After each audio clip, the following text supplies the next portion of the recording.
দর্শক আমন্ত্রণ প্রবাসের বাংলাদেশে, আপনাদের সঙ্গে আছি আমি ফয়সাল তিরুমির। বুলেট কিংবা সহিংসতা নয়, শান্তিপূর্ণ আলোচনায় পারে গণতন্ত্রের পথ সমৃদ্ধ করতে। ঢাকায় দায়িত্ব নেয়ার পর জানান, যুব শক্তি এই দেশের প্রধানতম সম্পদ, যেটিকে কাজে লাগাতে হবে। শিক্ষা, খেলাধুলা, সাংস্কৃতিক বিনিময়ের চর্চা বাড়াতে চান এই কূটনীতিক। সহকর্মী আহমেদ রেজার সাথে দ্বিপাক্ষিক সম্পর্ক জোরদারের বিষয়গুলো নিয়ে আলোচনা করেছেন ভারত, বাংলাদেশ এবং নেপালে নিযুক্ত এই হাইকমিশনার।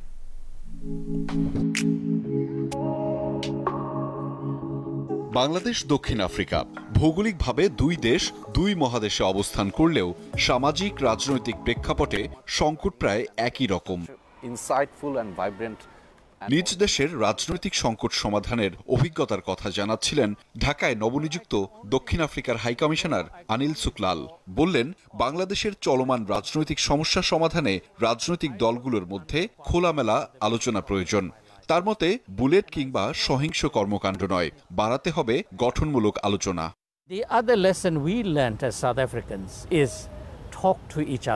রাজনৈতিক সামাজিক সংকট থাকতেই পারে, তবে সেজন্য আলোচনা দরকার, গঠনমূলক আলোচনা। বুলেট কিংবা সহিংসতা নয়, নিজের দেশের অভিজ্ঞতা থেকেই বলছি। এরকম পরিস্থিতির আমরাও সম্মুখীন হয়েছি, সেখানে আলোচনাই কাজে দিয়েছে। আপনি ইউরোপ সহ অন্যান্য দেশের রাজনৈতিক আলোচনা দেখলেও প্রমাণ পাবেন।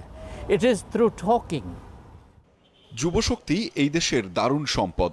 বেকারত্ব দূর করে এই গোষ্ঠীকে কাজে লাগাতে পারলে সোনার বাংলা গড়া সম্ভব বলেও মনে করেন তিনি। তবে এজন্য অগ্রজ এবং অভিজ্ঞদের সাথে রাখতে হবে। এই দেশের যুব শক্তি কি অসাধারণ, তার প্রমাণ বোধহয় আমরা সবাই পেয়েছি। এখন দরকার তাদের শক্তিকে কাজে লাগানো, সেখানেই অভিজ্ঞদের অংশগ্রহণও দরকার। তবেই না সোনার বাংলা গড়া সম্ভব। নিজের দায়িত্বের মেয়াদে শিক্ষা, সংস্কৃতি ও খেলাধুলায় বাংলাদেশের সাথে সম্পর্ক বাড়াতে চান তিনি। Creating platforms for our youth, our students, our academics, our think tanks. আমি চাই আমার দেশের ছেলেমেয়েরা বাংলাদেশে আসুক, বাংলাদেশ থেকেও শিক্ষার্থীরা আমার দেশে যাক। তাতে দুই দেশের বোঝাপড়াটা ভালো হবে। ব্র্যাকের গ্রামীণ উন্নয়ন প্রকল্প দক্ষিণ আফ্রিকা অনুসরণ করতে পারে। এছাড়া ডক্টর ইউনুস প্রধান অতিথি হিসেবে 2009 সালে দক্ষিণ আফ্রিকা সফর করেছিলেন। সেখানেও দারিদ্র্য দূরীকরণ প্রকল্প নিয়ে কথা বলেছিলেন, যা নিয়ে দুই দেশ কাজ করতে পারে।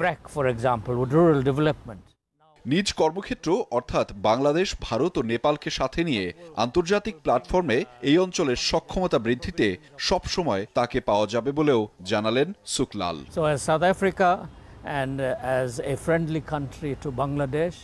আহমেদ রেজা, যমুনা নিউজ, ঢাকা। ইসরায়েল এবং এর মিত্র দেশগুলোর অর্থায়নে পরিচালিত বিশ্ববিদ্যালয়গুলোতে ফিলিস্তিনের শিক্ষার্থীরা আর লেখাপড়া করবে না। বৃহস্পতিবার রাজধানীর ফিলিস্তিন দূতাবাসে আয়োজিত এক সংবাদ সম্মেলনে কথা জানান বাংলাদেশে নিযুক্ত দেশটির রাষ্ট্রদূত ইউসুফ রামাদান। রাষ্ট্রদূত অভিযোগ করেন, এশিয়ান ইউনিভার্সিটি ফর উইমেনের মতো প্রতিষ্ঠানের নকশা পর্যন্ত ইসরায়েলের নাগরিক দ্বারা করা, তাই সেখানে প্যালেস্টাইনের মেয়েরা পড়াশোনা করবে না। তিনি জানান, আগের সরকারের শিক্ষামন্ত্রী ডাক্তার দীপু মনি এই ভর্তি প্রকল্প নিয়েছিলেন, তবে প্যালেস্টাইনের অনুরোধে বর্তমান সরকার সেখান থেকে সরে এসে তাদের পাশে দাঁড়িয়েছে, আর এজন্য কৃতজ্ঞতা জানান তিনি। Tell me, any one of you or anyone in this country take my place as a Palestinian ambassador who's supposed to protect the interest of his people and see all these facts in front of him. Would you allow your citizen to go and study in such university? This is a question I am asking you instead of you asking me. That's why we have rejected and we will continue to reject. বিশ্বের 120টিরও বেশি দেশে কার্যক্রম পরিচালনাকারী শীর্ষস্থানীয় fintech প্রতিষ্ঠান one royal এবার পৃষ্ঠপোষক হিসেবে চুক্তিবদ্ধ হল বাংলাদেশ ক্রিকেট ক্লাব ওমানের সাথে। রাজধানী মাস্কাটের ইন্টারসিটি হোটেলের বলরুমে দুই প্রতিষ্ঠানের ঊর্ধ্বতন কর্মকর্তাদের উপস্থিতিতে এই চুক্তি সম্পন্ন হয়। প্রবাসী বাংলাদেশিদের সামাজিক এবং সাংস্কৃতিক কর্মকাণ্ডে অবদান রাখার প্রতিশ্রুতি পুনর্ব্যক্ত করেন প্রতিষ্ঠানের কর্মকর্তারা। ওমান থেকে সহকর্মী মোহাম্মদ রফিকুল্লাহর পাঠানো প্রতিবেদনে বিস্তারিত। বাংলাদেশ ক্রিকেট ক্লাব ওমানের টাইটেল স্পন্সর হিসেবে চুক্তি স্বাক্ষর করেছে খ্যাতিনামা ফিনটেক প্রতিষ্ঠান ওয়ান রয়্যাল। ডিভিশনাল ক্রিকেটে 2025-26 সিজনে ক্লাবের মূল পৃষ্ঠপোষক হিসেবে বুধবার চুক্তিবদ্ধ হয় বিশ্বের 120টি দেশে নিজেদের কার্যক্রম পরিচালনা করা এই প্রতিষ্ঠানটি। বাংলাদেশ থেকে ওমানে পাড়ি দেওয়া প্রবাসীদের নিজ তাগিদে গড়ে তোলা বিভিন্ন ক্রীড়া ও সাংস্কৃতিক সংগঠনগুলোর অগ্রযাত্রা আরও সহজ করতে পাশে থাকার প্রতিশ্রুতি দিয়েছে প্রতিষ্ঠানটি। বাংলাদেশ ক্রিকেট ক্লাব এখানে একটা ইমোশন আমাদের অলওয়েজ জড়িয়ে আছে, তাই আমরা সবাই ওখানে আমাদের মূল্যবান সময় এবং আমাদের যে ফাইন্যান্সিয়াল সাপোর্ট যতটুকু সম্ভব আমরা চেষ্টা করে যাচ্ছি। প্রবাসের মাটিতে বাংলাদেশকে তুলে ধরতে কাজ করে যাচ্ছেন বাংলাদেশ ক্রিকেট ক্লাব ওমান সহ কয়েকটি সংগঠন। এই ক্লাবটা অনেক ভালো করছে, বাট হয়তো আমরা এখনো এতটা এক্সপ্যানশনটা আমাদের এভাবে হচ্ছে না। সো ট্যালেন্ট হান্টটা করলে কি হবে, একদম জুনিয়র লেভেল থেকে আমরা অনেক ভালো ভালো প্লেয়ার পাবো। আইসিসির আওতাধীন লিগগুলো হয়, যেটাকে আপনারা আমাদের বাংলাদেশে first division, second division, third division league বলা হয়। এইখানে ওই লিগগুলোতে বাংলাদেশ ক্রিকেট ক্লাব অংশগ্রহণ করে আসছে। বাংলাদেশ ক্রিকেট ক্লাব ওমানের পাশে থাকতে পেরে সন্তোষ প্রকাশ করেছে ওয়ান রয়্যাল। যুব সমাজকে কাজে লাগিয়ে প্রবাসের মাটিতে নিজ দেশের সুনাম বৃদ্ধি নিয়ে আশাবাদ প্রকাশ করছেন প্রতিষ্ঠানটির কর্মকর্তারা। আমরা কিন্তু বেশি চিন্তিত থাকি দেশে থাকলে। সাবরিনা নুসরাত, যমুনা নিউজ। দর্শকের পর্যায়ে প্রবাসে বাংলাদেশের সময় হলো একটা বিরতি, সাথে থাকুন, একটু পরে ফিরছে।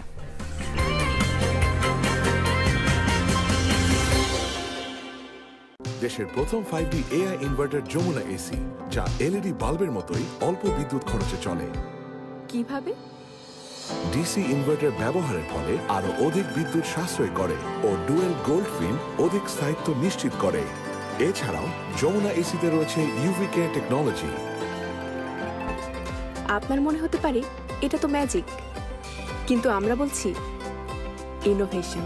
Jamuna AC, innovation for smarter life.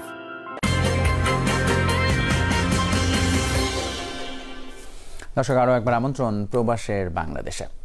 Remittance পাঠাতে গ্রাহকদের সুবিধার কথা চিন্তা করে প্রোমো কোড সুবিধা নিয়ে এলো দক্ষিণ আফ্রিকার অর্থ প্রেরণকারী প্রতিষ্ঠান নেক মানি। বুধবার দক্ষিণ আফ্রিকার কেপটাউনে এই প্রোমো কোড উদ্বোধন করে প্রতিষ্ঠানটি। অনুষ্ঠানে অংশ নেয় কেপটাউনের প্রবাসী বাংলাদেশিরা। উদ্বোধনী অনুষ্ঠানে সভাপতিত্ব করেন কেপটাউন জোনের ইনচার্জ মোহাম্মদ নাসরুল্লাহ নাসরু। অনুষ্ঠানে প্রধান অতিথি ছিলেন নেক গ্রুপের চেয়ারম্যান ইকরাম ফরাজি। বিশেষ অতিথি ছিলেন নেক মানি আফ্রিকা সিইও কাজী ফরহাদ কামাল। অনুষ্ঠানে অন্যান্যদের মাঝে বক্তব্য দেন কমিউনিটি নেতা জাহাঙ্গীর চৌকদার, সরওয়ার হোসেন মানিক, বিএনপি নেতা মোস্তফা কামাল সহ আরও অনেকে। প্রবাস থেকে দেশে অর্থ প্রেরণ আরও সহজ করতে এই উদ্যোগটি নিয়েছে প্রতিষ্ঠানটি।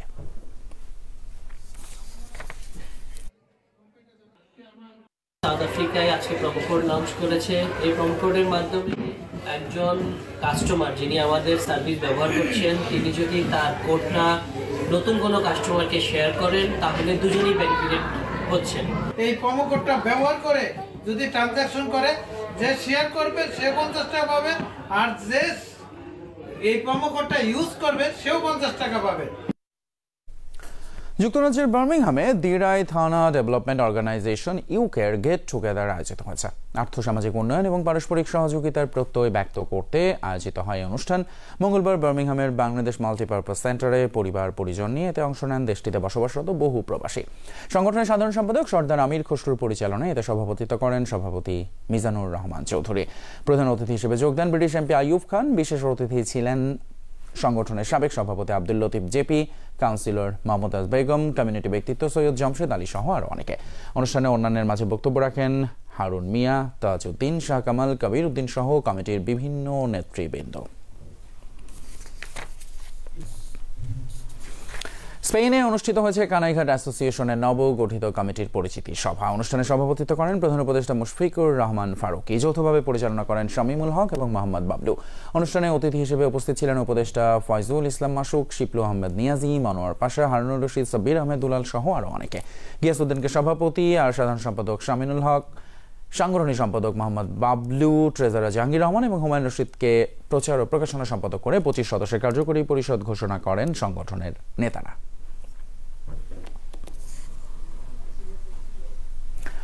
অন্যদিকে সৌদি আরবে অনুষ্ঠিত হয়েছে মানিকগঞ্জ কৃষ্ণপুর ইউনিয়নের প্রবাসীদের এক আলোচনা সভা। রাজধানী রিয়াদের সানাইয়া আসমা এলাকায় মানিকগঞ্জ জেলার কৃষ্ণপুর ইউনিয়নের প্রবাসীদের আয়োজনে এই সভার আয়োজন করা হয়। মোহাম্মদ জাহাঙ্গীর আলমের সঞ্চালনায় সভাপতি হিসেবে বক্তব্য রাখেন কৃষ্ণপুর ইউনিয়নের চেয়ারম্যান পদপ্রার্থী মোহাম্মদ বাদশা মিয়া।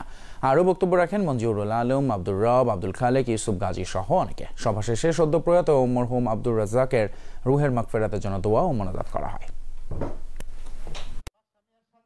ভবিষ্যৎ জেনারেশন যাতে সুন্দর হয়, ভালো হয়, সুস্থ হয়, মাদকমুক্ত হয়, দারিদ্র্যমুক্ত হয় এবং জনগণের সবার পাশে, গরিব দুঃখী মানুষের পাশে, স্কুলের পাশে, শিক্ষার পাশে, সবার পাশে থাকে। বাদশা মিয়া একমাত্র আমাদের এই পাশে থাকার বন্ধু। তাই আমরা সবাই বাদশা মিয়াকে কৃষ্ণপুর ইউনিয়নের চেয়ারম্যান হিসাবে দেখতে চাই। শুধু অর্থ আয়ের জন্য দুর্বল, অসুস্থ এবং হজ করার মতো শারীরিকভাবে ফিট নন এমন কাউকে সৌদি আরব না পাঠানোর অনুরোধ করেছেন ধর্ম উপদেষ্টা ডক্টর আফম খালিদ হোসেন। হজ এবং উমরাহ ফেয়ার 2025-এর উদ্বোধনী অনুষ্ঠানে তিনি বলেন, সৌদির সরকারি ক্যাটারিং সার্ভিসের খাবার বাদ দেয়া এবং মুজদালিফায় টয়লেট ব্যবস্থাপনা উন্নত করার অনুরোধ জানাবে ঢাকা। রাজধানীর চীন মৈত্রী সম্মেলন কেন্দ্রে শুরু হয়েছে 3 দিনের জাতীয় পর্যায়ে হজ ও ওমরা ফেয়ার। এতে অংশ নিয়েছে হজ agency, travel group, airlines, bank সহ বিভিন্ন সেবাদানকারী প্রতিষ্ঠান। মেলায় রয়েছে নানা অফার ও ডিসকাউন্ট। প্যাকেজটা কত করে হয় এবং কোনো ডিসকাউন্ট হয় কিনা? যারা ইউএসএ, কানাডা, ইউরোপে যায় তারা অন দ্য ওয়েতে 96 আওয়ার্স একটা স্টপ ওভার ভিসা নিয়ে ওনারা ওমরা করতে পারে। অনুষ্ঠানে হাব সভাপতি বলেন, ক্যাটারিং ও বাসা ভাড়ার ক্ষেত্রে সৌদি সরকারের এক এক সময় এক এক নিয়মের কারণে হাজিদের অসুবিধা ও খরচ বেড়ে যায়। বিমান ভাড়া নিয়েও আপত্তি রয়েছে হজ এজেন্সিগুলোর। এই বছর এরা বলতেছে যে ক্যাটারিং এবং ক্যাটারিংয়ের যে ফুডটা, এটা সার্ভিস প্রোভাইডার যারা মোয়াল্লেম তাদের মাধ্যমে করতে হবে।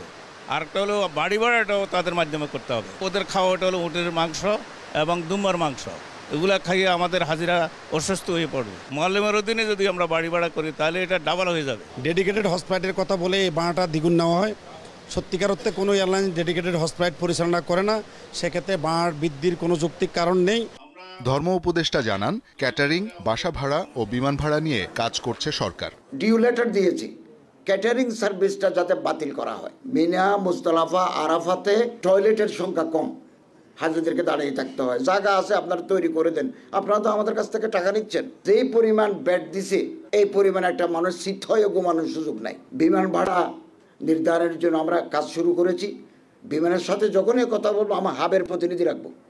এ সময় খালিদ হোসেন হজ করতে সক্ষম ব্যক্তিদেরই সৌদি আরব পাঠানোর অনুরোধ জানান। জর্দা, মাদক, সিগারেটের মতো জিনিস সৌদি আরবে নিলে দেশের ভাবমূর্তি ক্ষুণ্ণ হয় বলেও মন্তব্য করেন ধর্ম উপদেষ্টা। আমরা লজ্জিত হই, হাজি সাহেবদের প্যাকেট হাজি সাহেব বলতেছে এগুলো এজেন্সিরা দিয়েছে। জর্দা, তামাক আমার বাংলাদেশের আইনে মাদক নয়, কিন্তু সৌদি আরবের আইনে এটা মাদক। যারা ফিজিক্যাল ফিট আছে তাদেরকে নেবেন, না হলে আমাদের বিব্রত হতে হয়। ফিজিক্যাল ফিটনেস না থাকলে আমরা তাদেরকে নেব না। মধ্যস্বত্বভোগীদের কাছ থেকে হজ ব্যবস্থাপনা মুক্ত করার চেষ্টা চলছে বলেও জানান উপদেষ্টা। শওকত মঞ্জুর শান্ত, যমুনা নিউজ, ঢাকা। দেখছেন প্রবাসের বাংলাদেশ। নেব আরেকটা বিরতি, সাথেই থাকুন।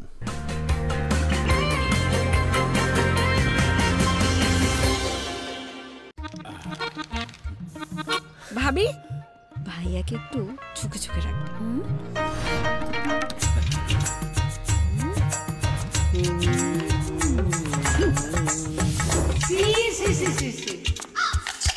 তুই এই বসে কি শুরু করলি?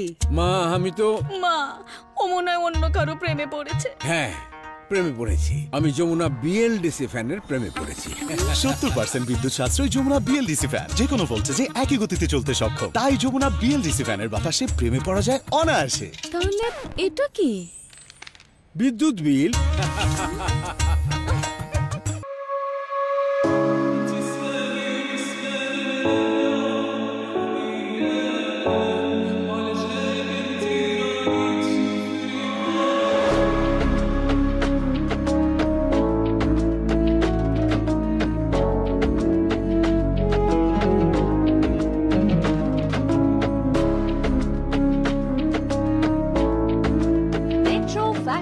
Signature collection at Yamuna Feature Park.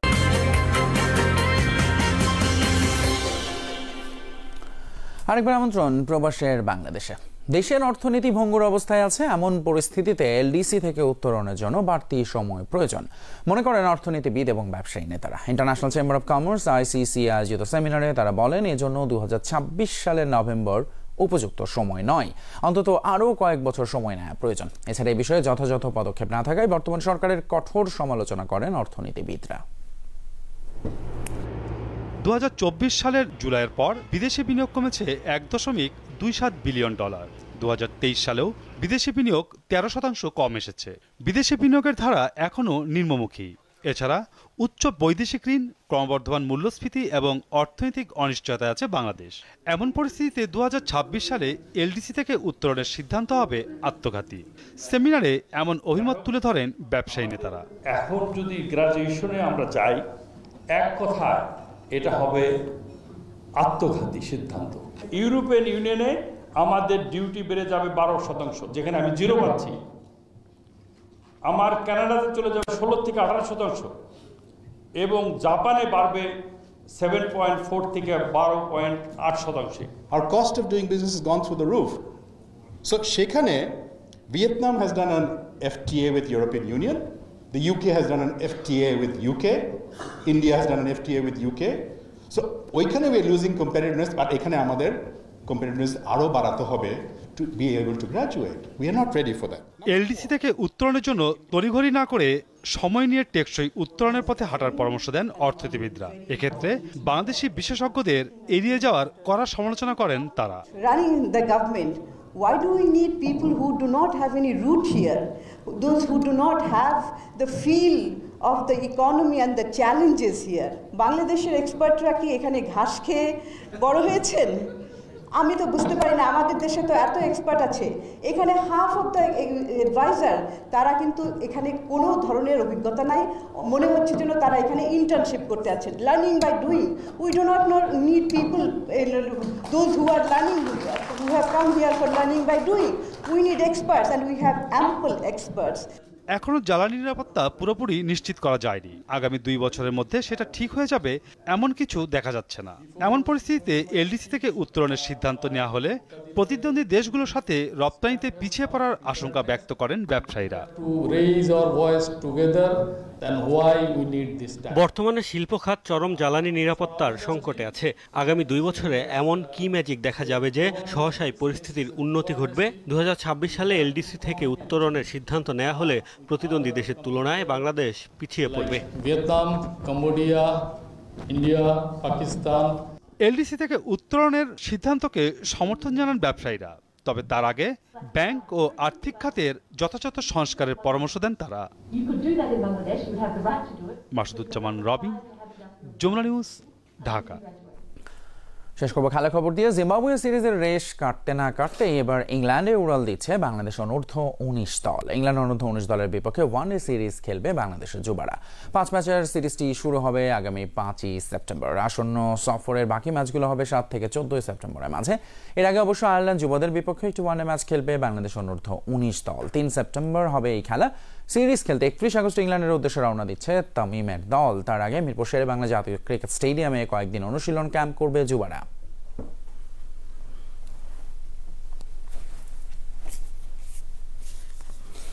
দর্শক, এরই সাথে শেষ করছি আমাদের আজকের প্রবাসের বাংলাদেশের আয়োজন। এতক্ষণ সাথে থাকার জন্য ধন্যবাদ আপনাদের সবাইকে।